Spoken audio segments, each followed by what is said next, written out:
سلام سلام أحوات في كل خفل عالم في كل خرنا عالم في كل بتاخونكم مدبنا تكاتاتو لزلكم زخبركم أحوات سلام أملاحنا عهم يخون لو ما عن تخاب فليز بلا مدب كله كريستيان زد ليو أجد داس زخانة أرستينا حزنا مزينا زلنا أبزخ أحواتنا باستر روبيلن تدن مسانا لو فأدنياتات كوينهم نزي ككافلنا سلزموتو زي بهري باركم يبل قاعد هان مزاخم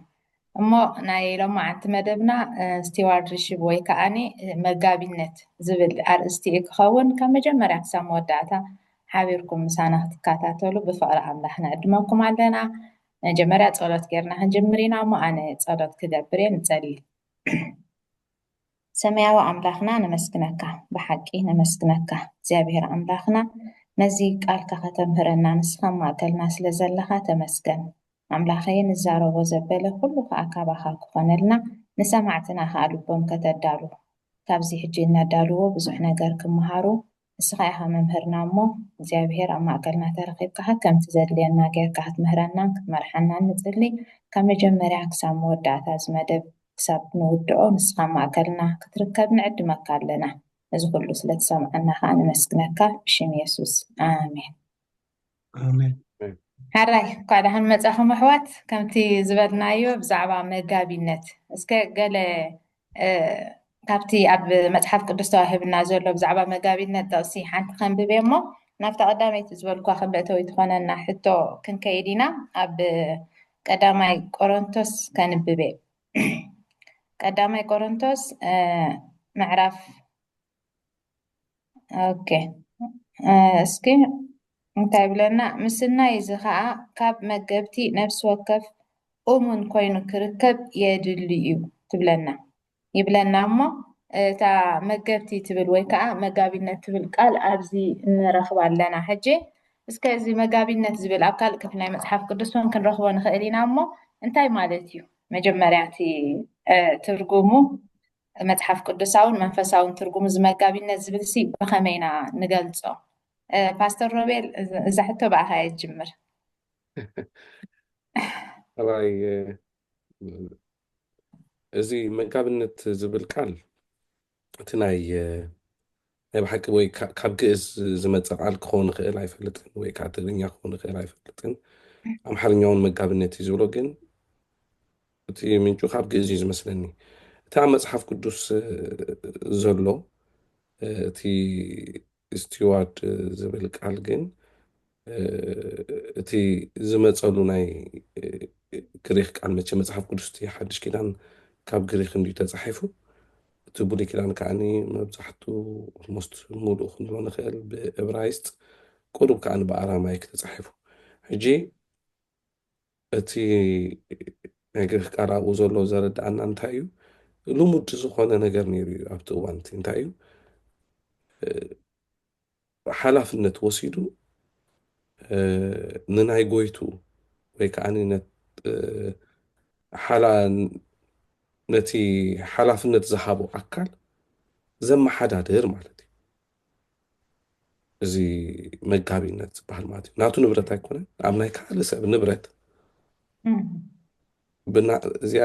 ከስምረላ ኣብቲ ናቱ ንብረት ከይኮነስ ብሓላፍነት ብሓደራ ንዝተዋህቦ ንብረት ዘመሓዳድር ማለት እዩ። እዚ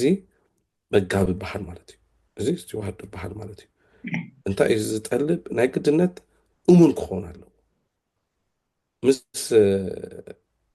መጋቢነት ተታሒዛ ትመፅእ ዘላ እሙን ምዃን እዩ። ንመን? ነቲ በዓል ንብረት። ነቲ በዓል ንብረት ሕጂ ኣብነት ክንቦ ንኽእል መጋቢ ኣብ ብሉይ ኪዳን ዮሴፍ እዩ። ዮሴፍ መጋቢ እዩ ነይሩ። ዮሴፍ ናብ ምድሪ ግብፂ ምስ መፀ ዘጋጠሞ ንሪኢና ኣብ ጶጢፋር ቤት ጶጢፋር ኣብኡ ምስ ኣተወ ጶጢፋር መፍትሕ ሂቦ ንብረቱ ብምሉኡ ንከመሓድር ማለት እዩ። ጶጢፋር ዝፈልጦ ይነበረ ብምሉኡ ዘመሓዳድርሉ ዝነበረ መን ነይሩ? ዮሴፍ ነይሩ። ስለዚ ዮሴፍ እሙን መጋቢ ነይሩ። እሙንነቱ ከም እንታይ ኢና ንገልፆ እንድሕርና ዘይተዋህቦ ነገር ነይሩ። ጶጢፋር ዘይሃቦ ሰበይቱ ኣይሃቦን። ሰበይቱ ናይ መን እያ እንድሕር ኢልና ናይ ጶጢፋር ታሰበይቱ ግን መፅያ ቁሩብ ምስ ፈተነቶ እንታይ ኢሉ ዋዕ ኣነ ከምዚ ዝኣመሰለ ሓጢአት ኣይገብርን እየ ብቅድሚ ኣምላኽ ኢሉ ኣይገብርኒ እዚ ጎይታ ኢሉ ብዛዕባ ጶጢፋር ክዛረብ ከሎ ኩሉ ሂብኒ እዩ ንዓኸ ግን ኣይሃበንን ይበሃል ቋንቋ ኣይሃበኒ ስለዚ ከምዚኣ ዝበሃል ኣይገብርን ኢሉ ስለዚ ንንብረት ናትካ ንዘይኮነ ንብረት ዝተዋሃበካ ብእምነት ብፅቡቅ ከተመሓዳድሮ ከለካ ማኔጅ ክትገብሮ ከለካ እዚ መጋቢ ኮይንካ ኣለካ በሃል ማለት እዚ ናይ መጋብነት ሓሳብ ካብዚ ዝምንጩ ፅቡቅ እግዚኣብሔር ባርክካ ፓስተር ሮቤል ብሓቂ ኣነስ እቲ ዝገርመኒ ነገር ሲ ቃል እግዚኣብሔር ኣምላኽ ኣምላኽናስ ኩሉ ይሂብና ኣብቲ ናይ መዓልታዊ መነባብሮናስ ኩሉ እቲ ንሪኦ ነገር ኣብ ቃል እግዚኣብሔር ተፃሒፉ ንረኽቦ ሕጂ ክትዛረብ ከለካ ምስ ምንታይ ከተሓሕዞ ፀኒሐ በቃ ምስ ማኔጅመንት በቃ ምሕደራ ማለት እዩ ምሕደራ እዩ ሕጂ ኩሉ በቃ ኩሉ ዋላ ምስቲ ኣብ ዓለም ኣሎ ድበሃል ዓውደ ትምህርቲ ኣብ ቃል ኣምላኽ ከድካ እንታይ ትገብሮ ትረኽቦ እሞኒ ብሓቂ እግዚኣብሔር ኣምላኽ ተመስገነ ይኹን ኣብዚ ተድሓወይ ትውስኾ ነገር እንተሎ ናባኻ ክመፅእ እሞ ቅድሚ ናብታ ካልእ ትሕቶ ምኻድና ፓስተር እኳ ገሊፅዎ እንድዩ ንእሽተይ ካብቲ ዘንበብክዮ ጥቕሲ ከንብብ ኣብ ቀዳማይ ቆሮንጦስ 4 ካብ 1 ስጋብ 2 ዘሎ ከምኡ ሰብ ንዓና ከም ኣገልገልቲ ክርስቶስን ከም መገብቲ ምስጢር ኣምላኽን ደኣ ይቁፀሩና ምስ ናይ እዚ ካብ መገብቲ ነፍሲ ወከፍ እሙን ኮይኑ ክርከብ የድልዩ ይብል ደቂ ሕጂ ፓስተር ገልፆ ነይሩ እዩ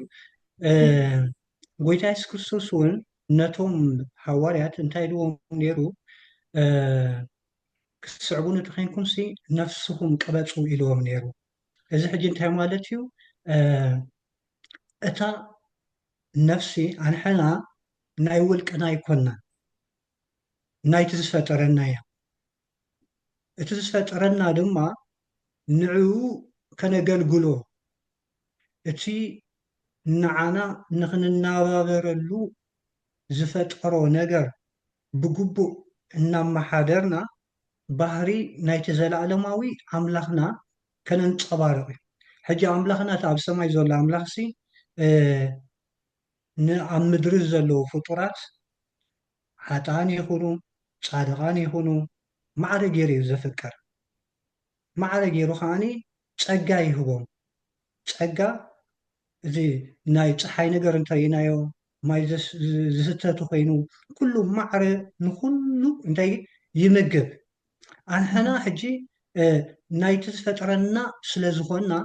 ንዕኡ እሙናት ክንከውን ከም ዝግባአና የርእየና ማለት እዩ ባህሪ ኣምላኽ ምንፅብራቕ እግዚኣብሔር ፍቅሪ እሞ ንሕና ፍቅሪ ክንከውን እሙናት ክንከውን እቲ እሙን ምዃን መጀመርታ ካብ ውሽጢ እዩ ዝጅምር ነቲ ነምልኾ ኣምላኽ እሙን ኮይነ ክርከብ ከም ዘለኒ ተረዲአ እቲ ዘለኒ ከዓኒ ናተይ ኣይኮነን ናይቲ ዝፈጠረኒ ናይቲ ዘምልኾ ኣምላኽ ምዃኑ ተረዲአ ብግቡእ ከመሓድሮ ከሎ ሕጂ ናይ ኣምላኽ ኣገልገልቲ ስለ ዝኾንና ነቲ ናይ እግዚኣብሔር ምስጢር መገብቲ ኢና ይብል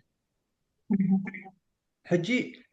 ኣብዚ ሓሳብ እዚ ክንሪኦ ከለና ብዙሕ ኣርእስታት ኣሎ ምናልባት ዘሊለ ናብቲ ካልእ ንኸይ ኣቱ እየ ስለዚ መጋቢ ክበሃል ከሎ ኣብ ቅድሚ እግዚኣብሔር እሙን ዝኾነ ኣገልጋሊ እሙን ዝኾነ ውልድ እዩ ዝገልፅ ክብል ደልየ ፅቡቅ ኣምላኽ ባርካ በዚኣ ዝሃብኩማ ሓሳብ ርዱእ እዩ እቲ ትርጉም እንታይ ከም ዝኾነ እዚ ክንብል ከለና ሕጂ ቀዳማይ ዝረኣየና ማለት እዩ ኣብ ኩሉ መዓልታዊ ሂወትና ዝትንክፍ ክኸውን ይኽእል እዩ ግን መጀመርያ ንኣዳም ሂብዎ እዚ ሓላፍነት ክንብሎ ፀናሕና ኣብ ዘፍጥረት ምዕራፍ 2 ከይድና እንድሕር አንቢብናሲ ኣብኡ እንታይ ይብለና ኣብ ዘፍጥረት ምዕራፍ 2 ፋድ 15 እግዚኣብሔር ኣምላኽ ከዓ ንሰብ ወሲዱ ክዓያን ክሕልዋን ኣብ ገነት ኤደን ኣቐመጦ ብለና ሕጂ እታ ብዛዕባ ናይ መጋቢነት ካብዚ እያ ትጅምር ፅቡቅ ጌራ ከዓ ትበርሃልና ማለት እዩ እንታይ እዩ ሂብዎ ክሕልዋን ክዓያን ይብል እሞ ሕጂ ኩሉ ካንተ ዘይጠቐስናዮ እስከ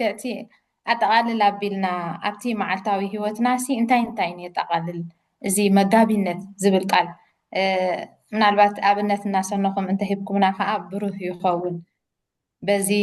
መጋቢነትና ክንርኢ ንኽእል በዚ ሓላፍነት ኣለና ኢልና ንጠቕሶ ነገርሲ እንታይ ኣሎ ቴዲ ዋላ ኣብኣ ከለኹ ባኻ ክቕፅል ኦኬ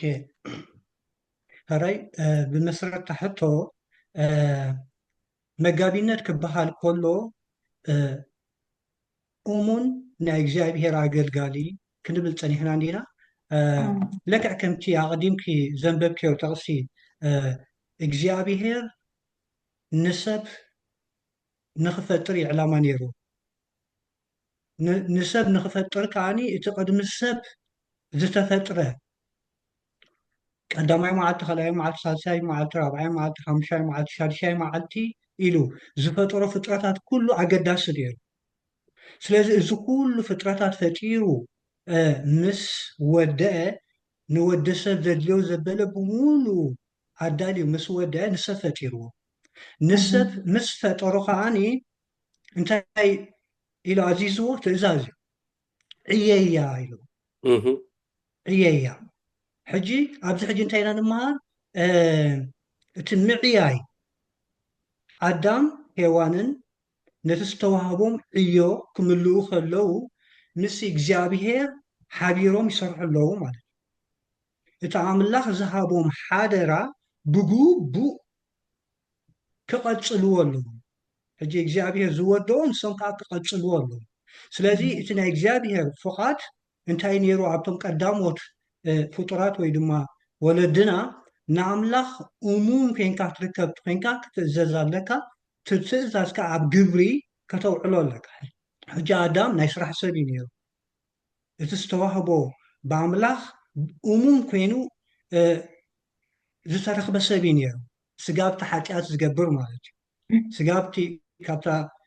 تداليات اللوز نبرت بوتا زوجة مالتي كابزن محارو نقراس حجين حنا انتايو عن حنا مجمرتا نا إجزابيهر هنا اتزلنا ون بمولو نعم الآخر أما مزمور 51 مزمور 55 ذي تجاجي كل مدري ناتيا يبل أبعز الله زبلو كله ناتيو يبل أبعز مدري استفل على عينة حبتتات عبلو كم نايمانيو ونانيو إجزابيهر سلازي ديك السبات كاني نتي توهبوهم زلو استفلالي عينت تحستوتات عبكدمي إجزابيهر أمونات كوينهم ويدوما أمونات كويننا كان محادرون كان عيالون كلنا زريو مالت حجنا عبنت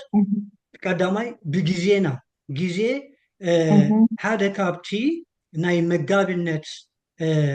أقداس قداي إجزابيهر جزينا يدلي نجزينا بقبو كان محادرون يقبالنا حجنا عبنت إجزابيهر شديشة معتي بنال زين معت زين ناتنا شابعت معتنا يوم الله أبتن شديشة معتي نايول كنا سرحك هلورنا يسرحنا لنبلغ أبتن شديشة معت خا جزء عديقنا نيجزابير زخون جزيون كنهوبو كان زلنا قال أملاك يزاربي كم لبامات جزء عديكم من دبل يزاربي بجزينا أكاديمي إجزابير ومنات كنكون كم زقبالنا نري كلاي أملاك تعنا يبنالو تعنا تسقى أملاك عن حنان إجزابير كنا قلقل تفتيرنا انتيلنا نتعنانا بقبو كنا خانونا يقبالنا مغنياتو طعيات كوينان إجزابير كنا قلقلو سلزلنا بتعنانا كنقدس لنا سلازي كنبرعون كنستيون زقبالنا انتا هنقبر لنا كنمرمرن كنفلتن كنقنزلن كنتنقرن كم زلناون لما سلازي بتعنانا نجزابير ومنات كنكون كم زقبالنا بجزينا نجزابير ومنات كنكون كم زقبالنا كتيلو نبرتنا وين ناتنا يكونن بتبلعوه بتساتيوه بتخدنوه أنا خمل الله بتوننوه نعملخ ومنات كونو إيونا إجزابير حسب بنبرتنا وين نجزابير ومنات كنكون كم زقبالنا كلاي تحتات النت الله أملاخي حتتي ምናልባት ጎይታ ኢየሱስ ክርስቶስ ብምስላት ዝተዛረቦ ዘረባ ኣሎ እቲ ነናቶም መክሊት ኣብ ዝሃበሎም እቶም ካልኦት በብተዋህቦም ኣሽሪፎም ሰሪሖም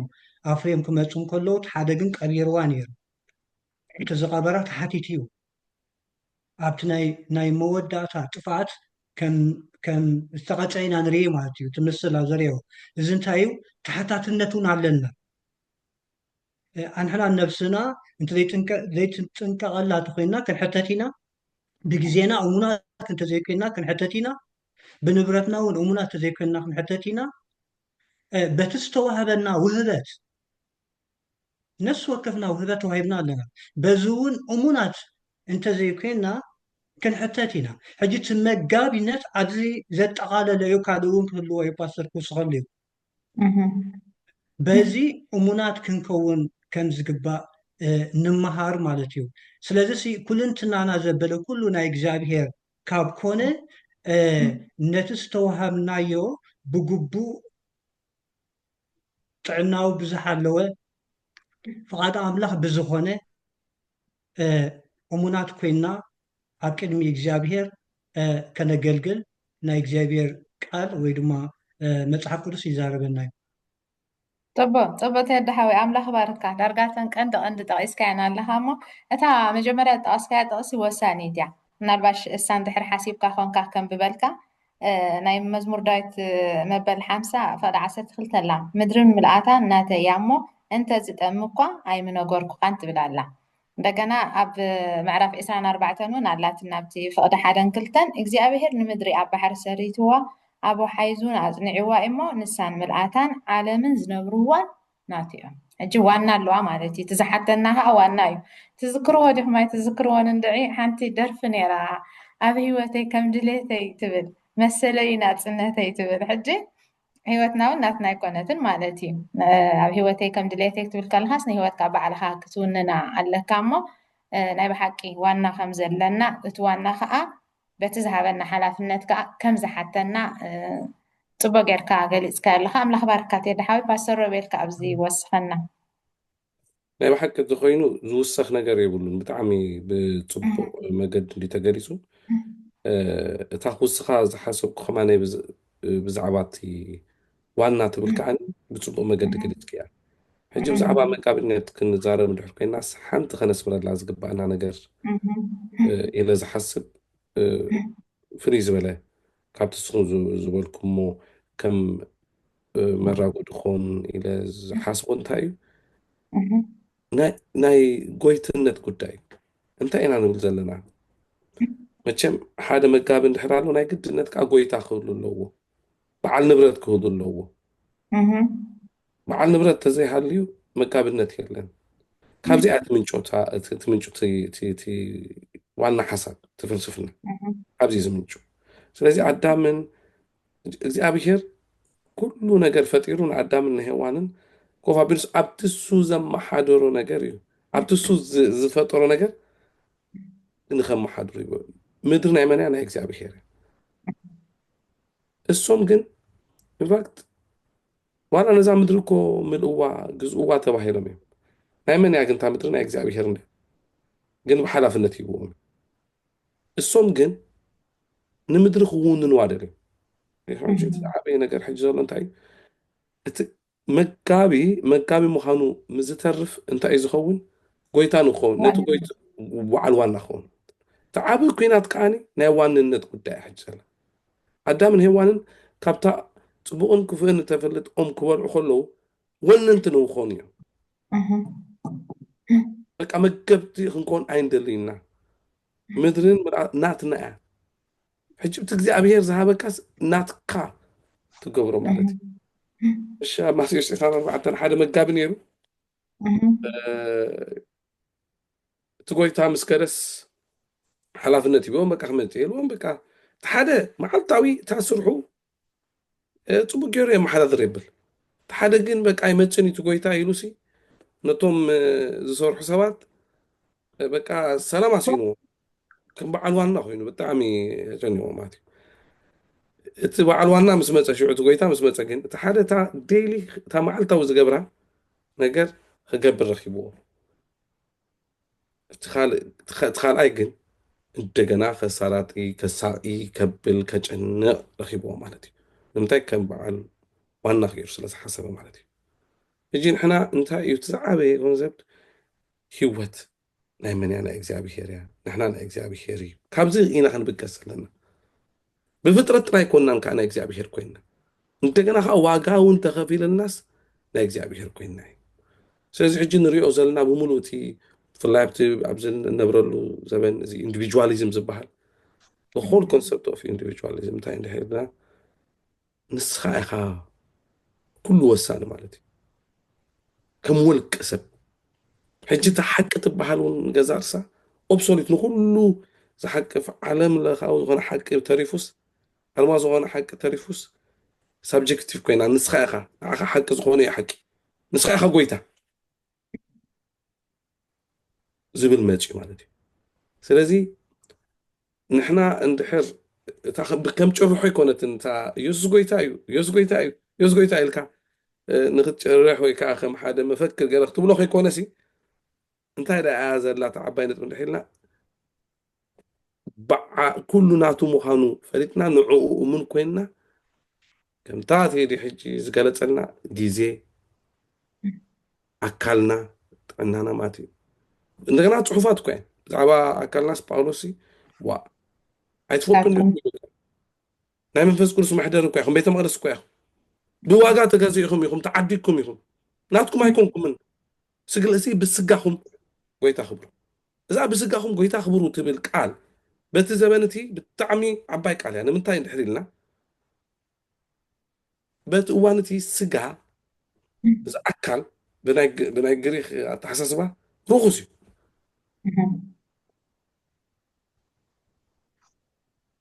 ኣብ ናይ ግሪክ እዚ ክልተኣውነት ትበሃል ኣሎ መንፈስን ስጋን ገል እንዳተባሃለ ሕልል ዝበለ ሓሳብ እንዲኦም ዝኣትውን ዝህቱቱ ስለዚ እቲ ኣካል ርኹስ ኢሉ ግን እንታይ ኢሉ መንበሪ መቅደስ ኣምላኽ እዩ ኣብ ስጋኹም እዩ ኣምላኽ ዝነብር ስለዚ ብስጋኹም ኣኽብሩ እንታይ ብትበልዕዎን ብትሰትይዎን እምበር ከም ድላይ ስኻ ምዘልክ ሓደ ካል ደርፊ ነይሩ እኳ ኢኻ ከዓ ከም ድላይ በኒዎና ዝብል ዝነበረ ከም ድላይ ሕጂ ሲ ከም ድላይ ዝብል ኣተሓሳስባ የለን ኣብ ጎይታ እንድሕር ሸምካዮ ኣብ ሂወትካ ከም ድላይ ዝብል ነገር ከም ድላዊ እያ ትኸውን ከም ፍቃዱ እያ ትኸውን እናቱ እዩ ዝብል ነገር ይመፅእ ማለት እዩ ሓደ ፅቡቅ እታ ዝበልካዮ ምናልባሽ ታጠቕስ ከም ዝበልካ ማለት ንሰማዕትና ከዓ ንፁር ክንከውን ካብቲ ቃል እግዚኣብሔር ከነንብቦ ከለና ኣዝዩ ፅቡቅ እዩ እሞ እንታይ እያ ትብል ንሳ ኣብ ቀዳማይ ቆሮንቶስ ምዕራፍ 6 እያ ደላ ካብ 19-20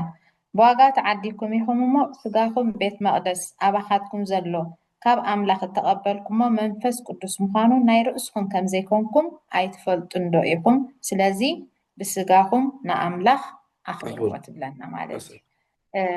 ኣብ ካልእ ጠቕሲ እውን ክንውስኽ ንኽእል ኣብ ምዕራፍ 10 ቀዳማይ ቆሮንቶስ ኣብኡ እንታይ ይብለና እምበኣርሲ እንተበላዕኩም ወይ እንተሰትየኹም ወይ ዝኾነ ይኹን እንተገበርኩም ኩሉ እንታይ ይብለና ንክብሪ ኣምላኽ ግበርዎ ብል እታ ዝኾነ ይኹን እንተገበርኩም ካልእ ኩሉ መዓልታዊ ንጥፈታት ናብ ሂወትና ንገብሮ ነገር ኣብኡ ከነጠቃልሎ ንኽእል ኢና እሞ እግዚኣብሔር ባርክኩም ንፁር ብዝኾነ መገዲ ጌርኩም ገሊፅኩም ኣለኹም እስከ ናብታ ሳልሰይቲ ሕቶ ከዓ ክንከይድ ማለት ኩሉ ግዜ መቸም ኣገልግሎት ክበሃል ከሎ ብሽም ኣገልግሎት ሓቀኛ ኣገልግሎት ኣሎ ናይ ሓሶት ኣገልግሎት ኣምስልነት ዘለዎ ኣሎ ኣብዚ ናይ መጋቢነት መፂና ከዓ እቲ ሓቀኛ ዝኾነ ማለት ከምቲ እግዚኣብሔር ኣምላኽ ዝእዝዘና እቲ ሓቀኛ ዝኾነ መጋቢነት ምስቲ መዓልታዊ ንጥፈታትና ወይ መዓልታዊ ሂወትና ምስቲ ምስ እግዚኣብሔር ኣምላኽ ዘለና ዝምድናን ብኸመይ እዩ ይፅሎ ብመን ክጅምር ፓስተር ሮቤል በኣኻ ኣነ እንታይ ቴዲ ፅቡቅ ገይሩ እንድዩ እቲ ገሊፅዎ ነይሩ ኣይ ቲንክ ምስ ዝተተሓዘ ኢለ እየ ዝሓስብ ዛ ሕጂ ሳልሰይቲ እውን ሕቶ ኢለ ዝተረዳእ እንተኮይኑ ማለት ኣብቲ መዓልታዊ ግን ክጠቅስ ንኽእል ንኣብነት ገለ ዕሽርን ሞባእን ምስኡ ዘሎ ኣትይኡ ዘሎ ኮኔክት ሕጂ እንታይ እዩ መጀመርያ ግዜ ናብ ግዜ ንምፅእ ግዜ እግዚኣብሔር ይፈጢርዎ በር ናቱ ጊዜን ናትና ጊዜንፈላለዩ ኣሽንኳይዶ ናቱ ጊዜን ናትናን ጊዜ ናትና ጊዜን ካብዚ ውፅእ ምስ በልና ዘሎ ጊዜ ንሕና ብሰዓታት ኢና ደድሕሪኡ ግን ብናይ ብርሃን እዩ እንታይ ሽሙ ዝቁፀር ስለዚ ይፈላለዩ ኣብታ ናትና ጊዜ ግን ክርኢ ከሎ ኣብታ ዝፈጠራ ጊዜ ገና ጊዜ ክፈጥር ከሎ ሓንቲ ጊዜ ቀዲሱ እዩ ቅዱስ ዝብል ቃል መጀመርያ እንረኽቦ መፅሓፍ ቅዱስና እታ ቅዱስ ትብል ቃል ንጊዜ እዩ እግዚኣብሔር ቀዲስዋ ሳኻ ንሻብዒቲ መዓልቲ እዩ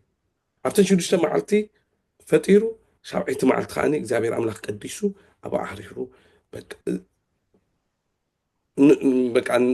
ኣብ ዘፍጥረት ምዕራፍ 2 ፍቅሪ ሓደ እንታይ እዩ ዝብል ፍጥረት ዝበሃል ኣብ ሻብዒቲ መዓልቲ ተወዲኡ ይብለክ ሕጂ ፍጥረት ብዘይ ሻብዒቲ መዓልቲ ሙሉእ ኣይኮነን ማለት እዩ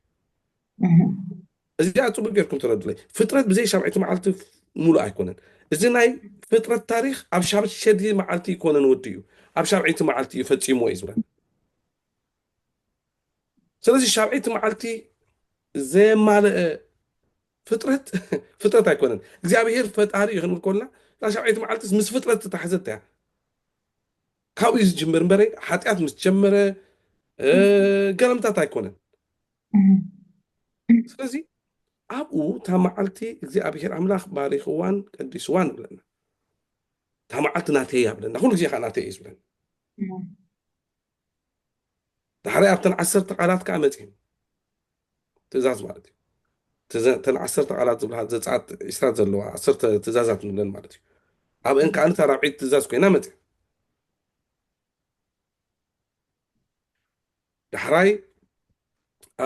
ብዝተፈላለየ መገድታት ብነቢያት ንህዝቢ እስራኤል ኣብ ኢሳያስ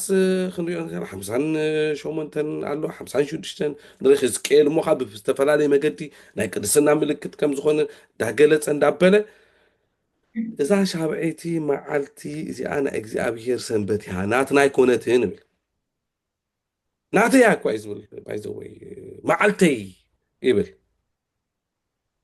ናይ እግዚኣብሔር ዝብል ሕጂ ዜናትካስ ኣይተንክፍ እንዲያታ ምሕደራ ምሽ ሓቂ ማኔጅመንት ዜናትካስ ኣይተንክፍ ኣዳምን ሔዋንን ተንኪፎም በቃ ጎይታ ክኾኑ ደልዩ ሕጂ ኣብ ኩሉ ነገር ጎይታ ክንከውን ስለ ንደሊ ንሕና ከዓ ንታና ዜናትና ከዓ ነተንክፍ ዮሴፍ ዜናቱ ይተንክፈን ናይ ፖጢፋ ኣይተንክፈን ንሕና ግን ኣብቲ ዜናትና ከዓ ነተንክፍ ማለት እዩ ሕጂ ብግዜና እንድሕር ክንመፅእ ኮይንና እታ ሻብዒቲ መዓልቲ ሓንቲ ዓባይ ሓደ ፈላስፋ ናይ ኣይሁድ ፈላስፋ ዝተዛረቦ ነገር ክነግረኪ ከም ህዝብስ ህዝቢ ኣይሁድ ክጠፍ ነይርዎ ማለት ዝተበታተነ ህዝቢ ዓዲ ነበሮ ንህዝቢ ኣይሁድ እንታይ እዩ ሓደ ገይርዎ ንምንታይ ዘይጠፍኡ ዝብል ኣብ ሓቂ ሚኒስትር ዓብይ ታሽሙ እዩ ሕጂ ሓደ ፈላስፋ እንታይ ኢሉ ንእስራኤል እስራኤላውያን ወይ ከዓ ኣይሁድ ንሰንበት ካብ ዝሓለውዎ ንላዕሊ ሰንበት እዩ ንኣይሁድ ሓልይዎም ብል ተረዲዕትኩም ደላ እቲ ሰንበት እዩ ሓልይዎም ዳ ምሳቶም ኣይሓሉ እቲ ሰንበት ሓልይዎም ንኸይጠፍኡ ሓልዩ ንምንታይ ናይ ኣይሁድ እምነት ገና ትቅዱስና ዝጅምር ብግዜ እዩ ሓደ ፀሓፍ ኣሎ ኣብርሃም ሄሽከል ዝበሃል እንታይ ብል መሲልኩም ዋ ብጣዕሚ ዝገርም ካቴድራል ሃሊና ኣይኮነን ኢሉ ካቴድራል እዚ ኩሉ ጀኖሳይድ እዚ ናይ እንታይ ክትብሎ እዚ ናይ ሆሎኮስት ሳርቫይቭ ዝገበረ እኳ ኣይሁድ ብሚልዮናት እዮም ጠፊኦም ንክንደይ ዘበን እንታሹ እዚ ኩሉ ንክንከውን ዝገበረና እንታይ እዩ ኢሉ ናትና ቅዱስ ነገር ኣብ ግዜ እዩ ዘሎ ኣብ ስፔስ የለን ቤተ መቅደስና ከፍርስዎ ክእሉ እዮም ገምታት ከፍርስዎ ክእሉ እዮም ነታ መዓልቲ ግን ከፍርሱ ኣይክእሉን እዮም ነቲ ቅዱስ ዝኾነ መዓልቲ ግን ከፍርሱ ኣይክእሉን እቲ ናይ እግዚኣብሔር ነገር ማለት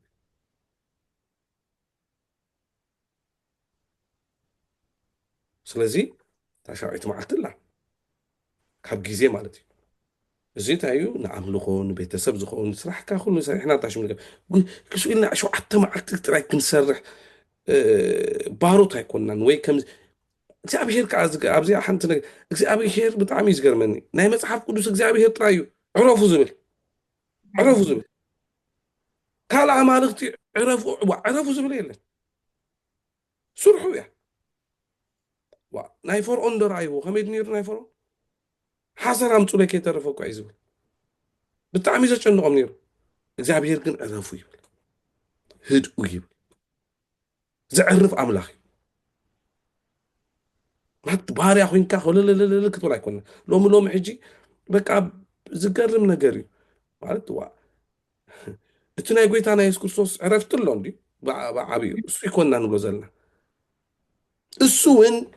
ከነጠዓሙ ንኽእል ብሰንበት እዩ ኢና ንብል ዘለና ንሕና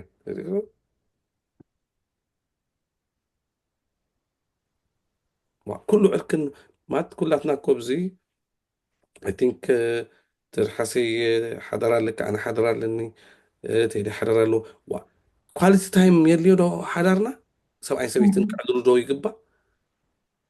حضر سؤال كا 24 شعتة معلتن 24 ساعة كل اللي مبال السرح له هيسرحني انتهي يعني نهكتنت quality time يلي كاي እግዚአብሔር ካፈል በቃ አዲሙስ ንዓይን ንዓኻትኩም ዝኸውን ኢሉስ ተማዓልቲ ሰንበት ገይሩ ኣሎ ማለት እዩ ስለዚ ሓንቲ መዓልቲ እያ ሰንበት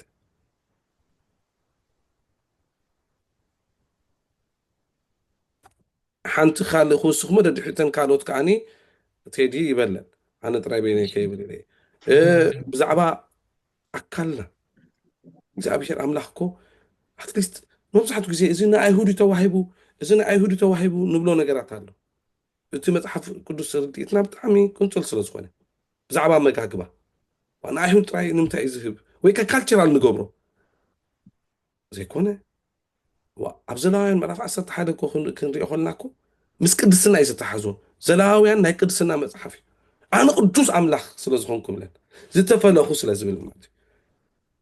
ናይ ቅድስና ተምሳሌት ምንታን ክኸውን እዩ እዞም ንጹሃን ዘይኮኑ ኣይትብልዑ ዝብል ዘሎ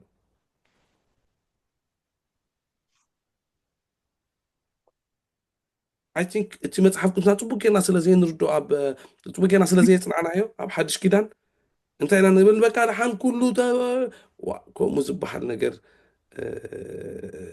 የለን ሎሚ ሎሚ እንዳጓሓፍ ክንከውን ኣይኮንና ሕና ተፈጢርና ቤተ መቅደስ እንድሕር ኮይንና ቤተ መቅደስ እንዳጓሓፍ ኣይኮነን ዝጎድእ ነገር ክንወስድ ኣይኮንና ኣካልና ዝጎድእ ጥዕናና ዝጎድእ ንሕና እኮ ቤተ መቅደስ ዘፍረሱ ነቲ ቤተ መቅደስ ዘፍረሰ ከፍርሶ እኳ እዩ ዝብለና መፅሓፍ ቅዱስ ቤተ መቅደስ ስጋ ትስግኡ ማለት እኳ እዩ ንዕኡ ዘፍርስ ዝጎድእ ነገራት ኩሉ ክንርሕቕ ኣለና ብመንፈስ ይምላእኹም ዳ እምበረይ ብወይኒ ትስከሩ እዩ ዝብለና መፅሓፍ ቅዱስ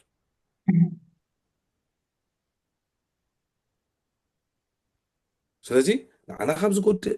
ንኣካልና ካብ ዝጎድእ እውን ብምሕላው ኣብዚኣ እሙናት መገብቲ እቲ እግዚኣብሔር ኣምላኽ ዝሃበና ነገር ብክብሪ ንሕልወሉ ማለት እዩ እሳላ እተን ካልኦት ቴዲ ክብለን ግዜ ክህቦ ሓደ ጥቡቅ ኣምላኽ ባረካ ምናልባሽ ኣብዛ ናይ ግዜ ዝበልካያስ ብሓቂ ማለት ብዙሕ ግዜ ሸለል ንብሎ ኢና ግን ኣገዳሲ ነገር ከም ዝኾነ እቲ እግዚኣብሔር ኣምላኽ ዝሃበና ግዜናስ ብግቡእ ክንጥቀመሉ ኣለና ንኣብነት ካብቲ ክንድቅሶ ዝግባአና ንላዕሊ ምድቃስ እዚ ንባዕሉ እቲ ዌስት ትገብር ኣለካ ማለት እዩ እቲ ግዜ ኣብ ናይ ቆፀራ ሰዓታትና ኣልጢፍና ክንርከብ ኣብ ናይ ኣምልኾ ቤተክርስትያን ክንከይድ ከለና ኣብ ሰዓትና ክንርከብ ሕጂ ኩሉ ግዜ እግዚኣብሔር ኣምላኽ ብስርዓትን ብዓቐን ይሂብና ኣብ ካልእ ነመሓድር እሞ ነቲ ግዜ ግን ብዙሕ ዘይነስተብህለሉ እሞ እግዚኣብሔር ባርካ ብዓብዩ ከዓ ኣብቲ ናይ ሰንበት ከምኡ ጌርካ ስለ ዝገለፅካዮ ፓስተር ሮቤል ሓራይ የዳሓወይ ካብዚ ናይ መዳእታት ውስኾ እንተለካ ተን ዝተረፋ ያ ንእሽተይ ከምቲ ቀዲምና ዝበልናዮ መጋቢነት ማለት እሙን ኣመሓዳሪ ዝብል ኣርእስቲ እንተሂብናዮ ንእግዚኣብሔር ብኩሉ ነገራትና ኢና እሙናት ክንከውን ዘለና ብትሕዝቶና እሙናት ክንከውን ንኣምላኽ ካልኣይ ኣብቲ ናይ እግዚኣብሔር ራሕና ጎይታ ኣፍቂሩና ምድሓኑ ገሊፁልና ባሪኹልና ኢልና ንኣምን እንተኮይንና ኣብቲ ናትና በረኸት ንብዙሓት ተሳተፍቲ ክኾኑ ኣእዳውና ክንዝርግሕ ከም ዘለና ሕጂ እንታይ ትብል ሓሳብ መፅያት ንሲ ኣብ ምሳሌ ምዕራፍ 3 9-10 ከምዚ ይብል ብጥሪትካን ብኩሉ በኹሪ ፍርያትካን ንእግዚኣብሔር ኣኽብሮ ሽዑ ቆፎኻ ብብዝሒ ክመልእ መፅሞቂኻ ከዓ ብኩልዒ ወይኒ ክቐፅፅ እዩ እብል ሕጂ ብዚ እንታይ እዩ በቲ ዘለካ ትሕዝቶ ንኣምላኽ ኣኽብሮ ይብለና ኣሎ ብትሕዝቶና ንእግዚኣብሔር ከነኽብሮ ከም ዝግባአና ምናልባት ርእሱ ዓብይ ርእሲ ዘለዎ ብዛዕባ ዕሽርን ሞባእን ክንዛረበሉ ንኸውን እዚ ኣብቲ ናይ መጋቢነት እውን ዝተኻተተ እዩ ብዕሽርና እሙናት ክንከውን ከም ዝግባአና ብሞባእና እሙናት ክንከውን ከም ዝግባአና ከምኡውን ንካልኦት ዝተሸገሩ